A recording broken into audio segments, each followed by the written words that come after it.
Welcome to the Access to Innovators podcast, powered by the premier life skills university, High Point University.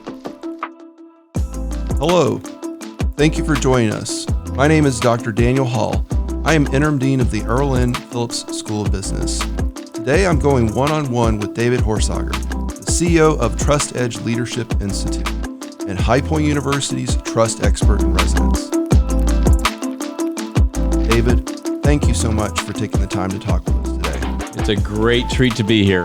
Most of our students, or our kids, right, are interested in developing their hard and soft skills to stand out to potential employers. Why should they care about trust now? Well, first of all, many people would put trust as a soft skill. I say often trust is not a soft skill. Why? Because it affects the bottom line more than anything else. In fact, it is a hard skill. Why should they care about trust at all? Why should anybody care about trust? I believe it's because a lack of trust is the biggest cost of an individual, biggest cost of an organization. It goes back to my grad work, almost 20 years ago. It's like they should care about trust because trust is the core issue.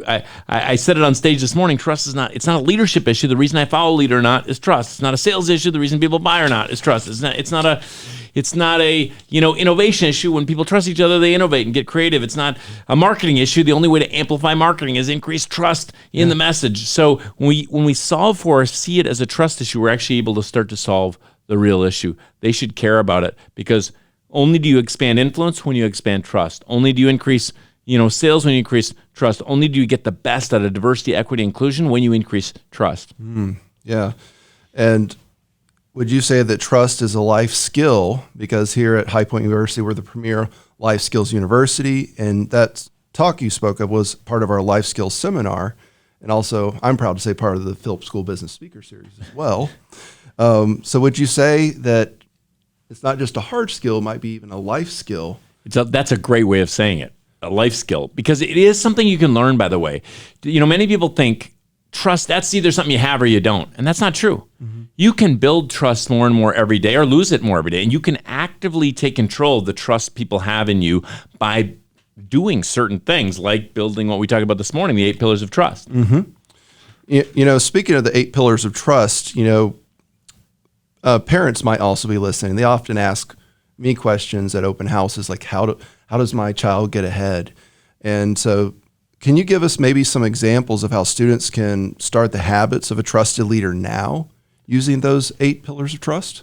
Probably should go through the 8 because I'll go really quickly for context, even though we could talk all day on each of them. But basically what we found in the research is if trust is so important, how do we actually build it? So how do you actually become most trusted as a leader in organization, industry?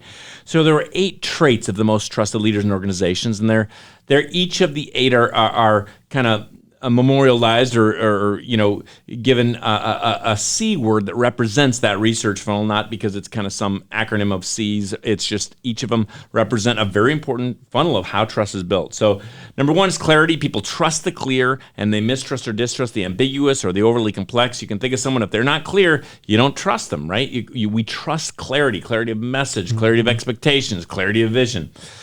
Number 2 is compassion. We trust those that care beyond themselves. So we have a hard time following or being accountable to someone if we don't feel like they care beyond themselves, even if they don't care about me, by the way. Mm-hmm. If they don't care about something missional or something beyond themselves, we have a hard time following them. So compassion. Number 3 is character. We trust those that do what's right over what's easy. Mm-hmm. Of course, we can think character is everything. When I might trust you to take my kids to the ball game because of your character, but not give me a root canal, which is number 4, competency. We have to be competent in the area you want to be trusted. That's why, the Premier Life Skills University here at High Point, it's so great because we learn competency. We learn not just the competency of trust, but these life skills that make us fresh, relevant, and capable.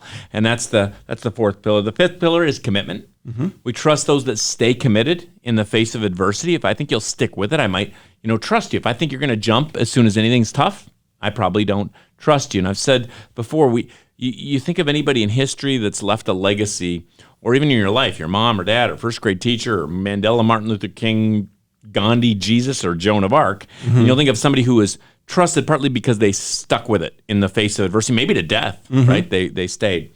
The next pillar is connection, the ability to connect and collaborate with others. If I feel like they're never willing to connect or they're not willing to collaborate, they're going to keep it all themselves, I don't tend to trust them. If they're willing to connect and collaborate for the betterment of all, then I tend to trust them. That's why siloing in companies is such a problem, because it's like, oh, we're over here, we just do this, and we don't tend to trust each other. We get siloing, and they're losing efficiencies because of it.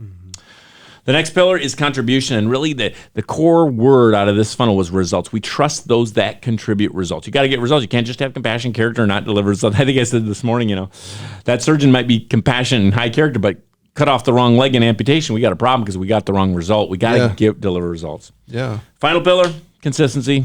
It's the queen and the king.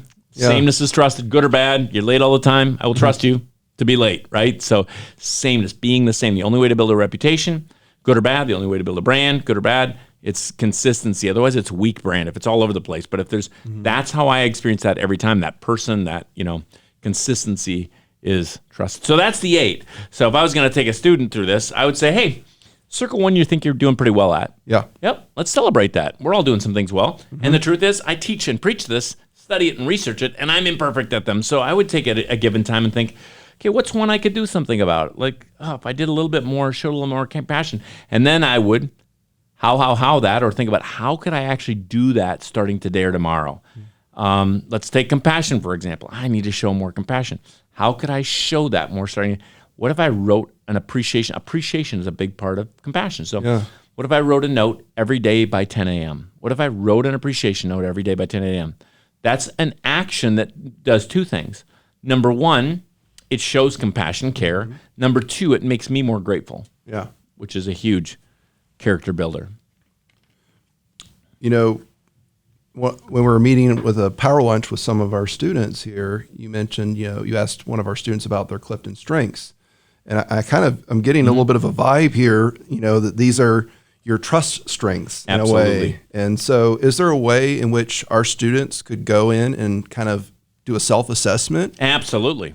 So we have, by the way, we can give them the trusted leader assessment, or the self-assessment we have, which is 24-question self-assessment. We have 6 ways we measure trust out of Trust Edge Leadership Institute. Everything from a massive enterprise trust index we built with 30 years of Accenture data and my grad work, and you measure trust and close gaps in big universities and companies and organizations, down to team assessment, a simple customer assessment, 5 questions to know if your customers trust you or not, to a self-assessment. So the self-assessment would be one of the best ways to see, just kind of self-measure. The problem with self-assessments, of course, is people lie or they have blind spots, right? That's why we have the Trust Edge 360, which gets a good view of really where you would have a gap or not. And that's very powerful. Now, if you don't have time, or not gonna do the whole assessment way, how would I do it if it was just right now? I would have everybody listening, write these 8 down, and just pause in your heart and think, how am I at that right now? 1 out of 10. Just 1 out of 10. How do I feel like I'm clear with and you always want to think of an audience. Who are you thinking that with? Your kids, with your client, because I might have a really big strength with clarity with my team and a poor clarity with my 17-year-old, right? Yeah. So who am I thinking of building this pillar? So how am I doing 1 out of 10 with them, with whoever that audience is? Yeah. Who am I doing 1 out of 10? How am I showing compassion to my team right now? How am I doing showing commitment to them? How am I showing, and you're just thinking, okay, it looks like just from my own gut, I'm weakest on connection right now, let's say, which has been a big problem for people in the midst of the pandemic, staying connected, especially if they were global leaders with people in Japan and Europe and whatever. By the way, you can do the same thing with anything, like just with a gut assessment. So I could say, well, I want to see if this marketing message is trusted. Is this marketing message trusted or not? Well, is it clear? 1 out of 10. Does it show compassion to our people? 1 out of 10. Yeah. Does it show our character? Does it reveal our commitment to them? Does it show that we're getting results, contribution? Is it consistent? And I go through 1 out of 10 and think, that is a weak marketing message, or that's a strong one, or I need to amplify this to show. Yeah. Okay. Yeah. Yeah. When I was sitting during your talk, I talked with a student. I was like, well, what's your weakest pillar? And she says consistency.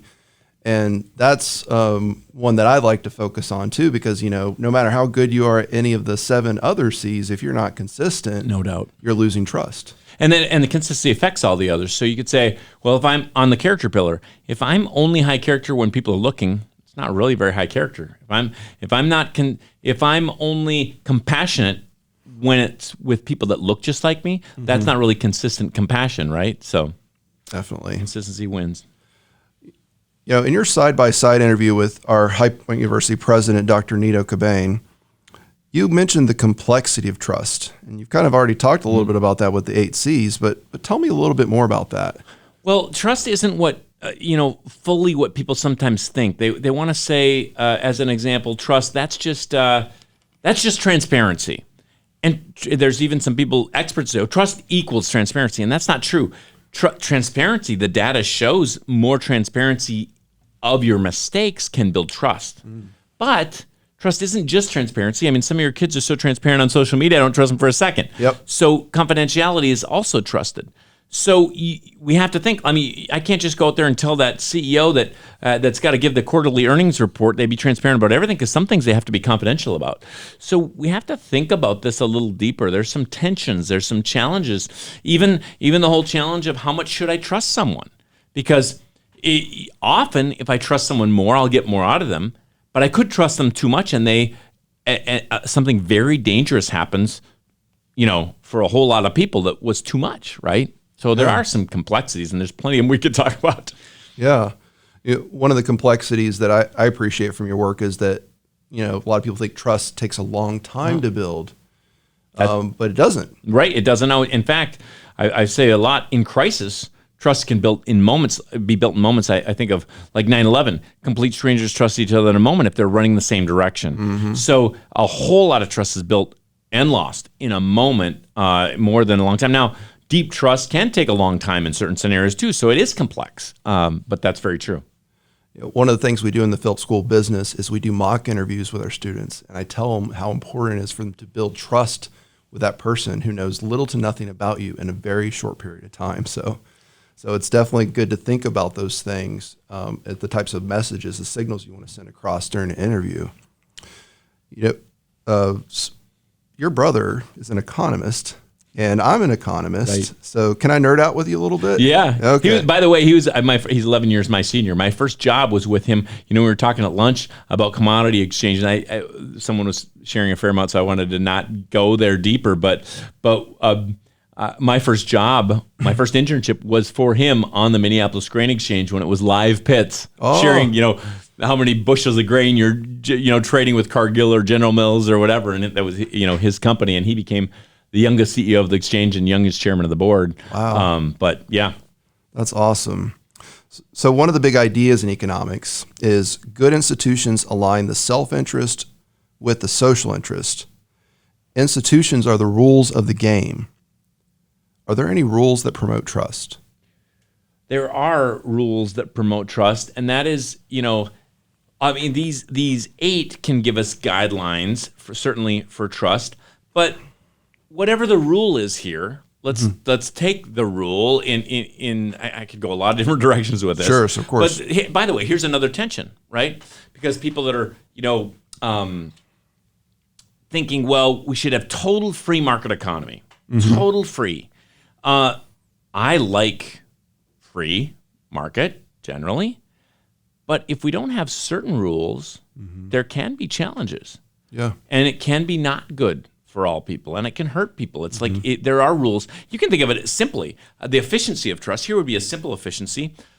The amazing efficiency of our stop-and-go light system in America, it's unbelievably efficient. Why? Yeah. Because we obey the rules. Yep. Green means we can go. If we just say, figure it out when you get there. Oh, are they going? Am I going? Should we go? Yeah. But there's I guess we're just giving a simple analogy of there's rules that make us more efficient.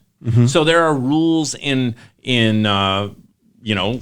are reasons, even though free market folks can be always against the FCC or the SEC or everybody. Some of those actually help increase trust because we know what we're going by. We know we have to think about certain things. Yeah. You definitely need property rights, rule of law, because exchange requires trust. And all these institutions, they just evolved to make the transactions costs associated with trust issues lower so those exchanges can take place.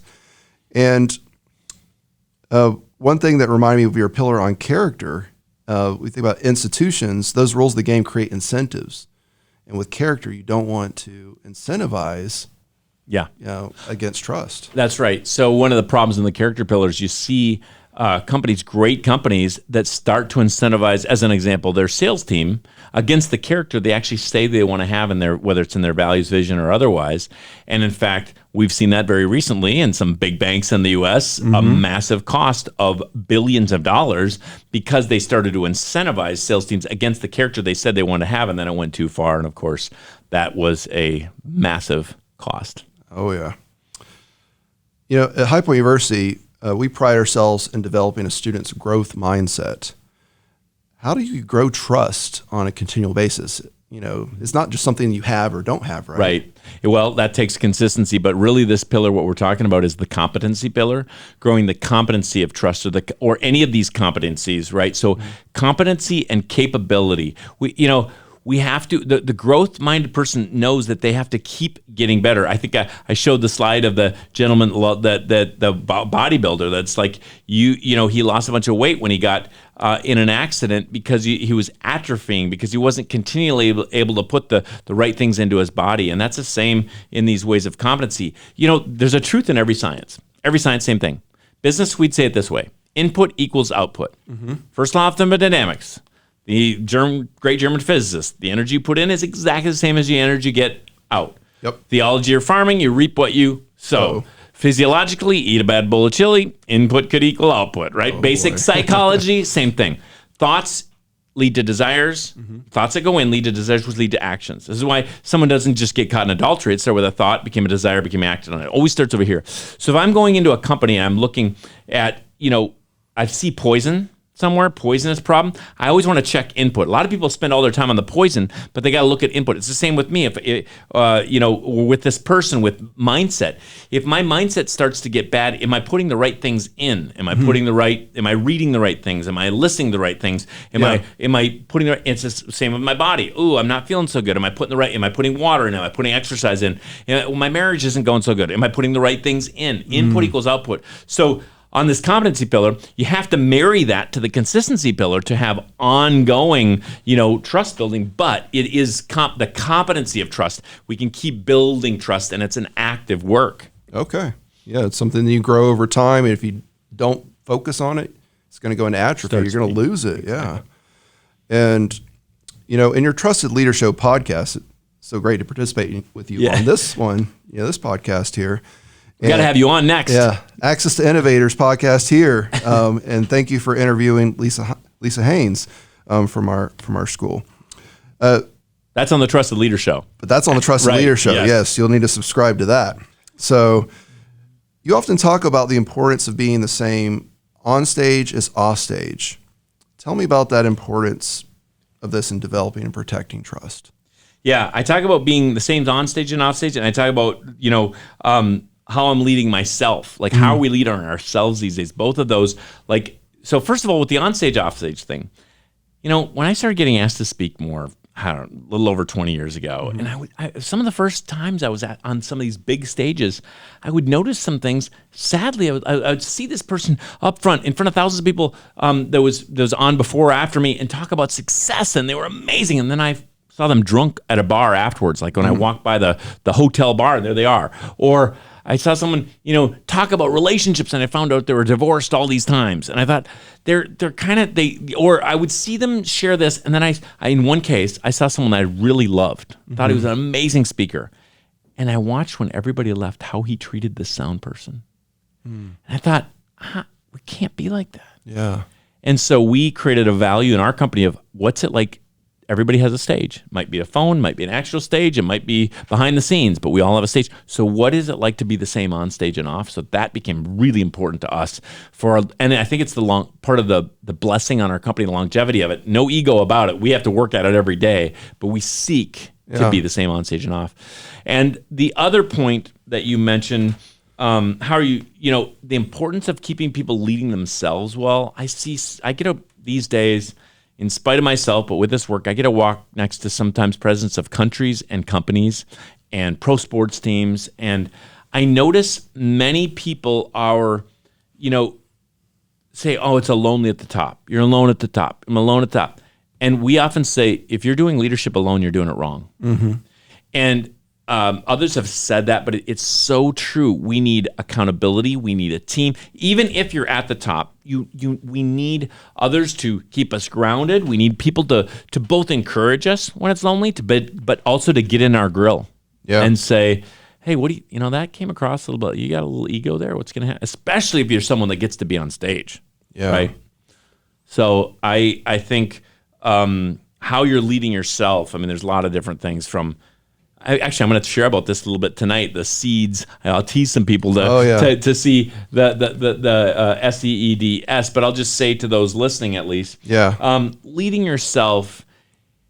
The leaders that I've heard on the show that lead great companies lead also well at home, and they lead their own personal life well, and it's active. They're doing things every day, usually, to stay physically healthy. Mm-hmm. They're doing things every day to stay spiritually and mentally healthy. They're generally doing things. I think it's interesting. One of the number one answers I get to that when I say, what are you doing to lead yourself? One of the top ones is they journal. That was a commonality of the top leaders that I interviewed. Journaling, fitness, thinking about their body as a high performance system and saying, I remember when a doctor said to me, yeah, David, you want to drive a Ferrari or a junker? Because we put different fuel in a Ferrari. You better change what you put in your mouth. Yeah. And so anyway, if I make sure for me, if I drink, a gallon and a half of water a day and put 5 vegetables in, I can still handle a little ice cream, no problem. Yeah. Yeah. A lot of your guests have a lot of good, health tips. Yeah. And of course, disclaimer, Yeah. And yeah, exactly. And I'm not a fitness expert at all. I'm just saying that we're just asking, what's this mean to you? But the other thing for me, I got into this business, I started traveling a lot, and I'm like, I saw people that lost their families or their spouses. In my case, I'm married to one person with 25 years. I didn't want to lose. Like, how do I make sure in the midst of many of the people listening today, or many of the leaders that listen to Trusted Leader Show, are high capacity but very busy, flying around the world leaders that are dealing with big challenges. They might be senators, they might be presidents of whatever. It's like, how do we, those that I admired the most, they're also healthy at home. So how do they do it? Mm-hmm. Now it's challenging and there's phases and times in life, but I thought it's really important for me. How do I stay connected to my family while I'm traveling? As you know, right here today, I brought my 17-year-old with. Yeah. Last week I had my wife with on something. Before that, I had the whole family with when I had to speak in Salt Lake City, and then we got to do some skiing. But they're not always with, but there's some, and I don't do this perfectly at all, but I'm just saying there's some intention to seeking to lead well at home and at work. And it's not easy, by the way. Yeah, definitely is not. I've got kids myself. Yeah, right. For the Phillips School of Business, we're taking our MBA from an in-person program to a 100% online MBA. We're taking a risk. We're putting ourselves out there. And, one of your pillars of trust is connection. And in addition to good internet connection, our connection to our students and to each other must be very strong in this environment. And you've had to engage with our students not just in person but virtually. And in fact, during the pandemic, you came and talked to our students via Zoom. And so you're one of our faculty and residents that's going to be enhancing those connections, engaging with our MBA students and on the platform. How do you feel that we can build a connection amongst these students that are all over the globe from different backgrounds? Yeah. This is a challenge we see for leaders all over right now. And what we know, like even from the new data, for a little while, virtual went up in trust because all of a sudden C-suite people, they started to talk to their people way more early in the pandemic. So trust went up for a little bit. Another couple reasons it went up for a short time was introverts were more willing to share in a online environment generally than they were sometimes around a bunch of extroverts around the table. The other thing that happened early on is C-suite leaders that used to be in the ivory tower were kind of humanized because all of a sudden they're on Zoom in their home and the 4-year-old in their undies runs behind them and the cat jumps on the screen or whatever on the keyboard. Yeah. Over time that wore off. And there is a need. In fact, nowadays we know basically on events, in person is best. Second best is all Zoom, and third best is hybrid, because in hybrid, people get left out. So, people are trying to go hybrid, but it's really, in many ways, it's not as good as even if everybody is online. But how are you going to do it? I'll tell you a few things, I think. One, of course, you've got research-based content that's actionable and all those kind of things. But the key is, how do we create community? Because that's a big reason that we do MBA programs, right? We learn a lot from each other, and we learn a lot from processing, thinking, and working through things together.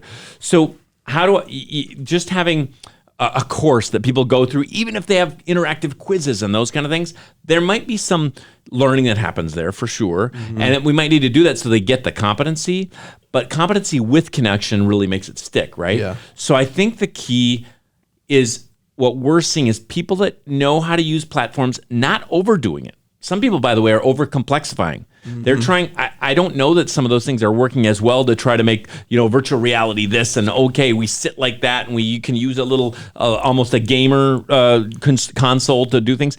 But we have to figure out a way where people's voices can be heard. Yeah. They can ask questions, and they can interact. Yep. Because there has to be a part of community to it. That's the biggest push. Yeah, I'm so glad you mentioned the word platform, because the way we want to envision our program is not as a program. It's something you go through from A to B. You check all the boxes. You get the competency stamp of approval from your diploma. That we want to think of it as a platform. And economics, a platform is something that connects both sides of the market. So we want to connect them to employers. We want to connect them to each other. And we want to do it in a meaningful way. I love why you say that. At TrustEdge at the Institute, we have the TrustEdge platform, the TrustEdge certified partner platform. So we have certified folks on 6 continents now, and we call the platform. But for us, we always say platform and community. Here's what we learned. By the way, here's something maybe interesting. So before we started, we used to certify people, and they'd go through and teach our TrustEdge course in 1 day or 2 days in their company, throughout the company, and they'd cascade this common language of trust. And then we built reinforcement, we built all these things over a long time now, and we've seen things happen from tripling of sales to market share gain to a lot of really cool things, attrition going down. But a few years ago, when we were in the middle of building our platform, we asked people, what are they frustrated with other certification or coaching or these platforms? And basically, we found out they really want 6 things. And so they would say, well, I did this one, I paid all this money, and I just got 15 worksheets and 15 videos. And at this learning platform, I didn't get any support. And at this one, I didn't. So I think I can remember right here, what did they really want? So I would think about all of these as you're doing it, and I think you have. We've talked about this before. Yeah. But they want research-based content that's actionable tomorrow, that I can actually use. Yep. They don't want to just up in theory forever, even though you and I love to have it research-based. We want to be able to act on it. They want reinforcement tools so they can use it for years to come, not just this one-and-done flavor of the month. They want flexibility so they could use it one-on-one or 1 on 1,000. They want community with it, and they want support. They want to be able to get real live support. So whether that's through, in our case, people can call our office any business day and get a real person that will get on technology with them and show them. And that's been a big home run for us. So those are 5 things. There's a 6th one if you're trying to share it with others, and that is they want to have marketing. Like they want to have a way of why. They want to have why. But basically, those 5 things that I was talking about are really critical. And what I would encourage with it too is, if you can make a time that people do actually come together, so even they do it all virtually, and you have people like we do, like right now through our course, right now getting certified, we have someone in Egypt, Australia, Switzerland, across the U.S., but every year we have basically an alumni event with all these trusted leaders that can actually come live. And it's in a month for us, Trusted Leader Summit. We have folks coming, our certified folks from Kenya, from Nairobi, are flying in for it. People from around the world. They don't all come every year or whatever, but they just get it. That there's something that makes it so much stickier that when they do come back. And, we've got a Senate Majority Leader of Kenya that's come. This will be his 2nd time coming all the way over just for this event. So that's awesome. Cool. Yeah. That's awesome. I've learned a lot. Thank you for letting me have the opportunity to audit your TrustEdge certified partner platform. I've learned a little bit about the experience and the community that was built with the people that I went through the You're a big part of our community still. That's right. I mean, it's still new. That way is still new for us, as you know, that whole new way, but it's starting to take life. Now, after 2 years of the new way, after 20 years of doing something one way and starting a new way and changing platforms, even changing the community piece some, it's now, even this right currently, it's starting to take a new life of, okay, now it's starting to get momentum. One cool thing that you kind of have community, when your community starts to build their own communities. Yeah. So in our case, we have independents too, independent like executive coaches that use Trust Edge content in their work. And so they started having a weekly mastermind themselves to say, how can we apply it? So that's fun. Well, I'll definitely take you up on that advice. Our MBA director, Dr. Nasir Asar, is going to be coming to your summit. Yep. So yeah. Can't wait. Well, it's been so nice talking with you, David. I could talk all day, but I wanted to say thank you for sharing your extraordinary advice and achievements with us today. We are so grateful for your commitment to mentoring High Point University students and joining a remarkable, innovative program that inspires students and campus community. Thank you for joining me on the Access to Innovators podcast, powered by High Point University.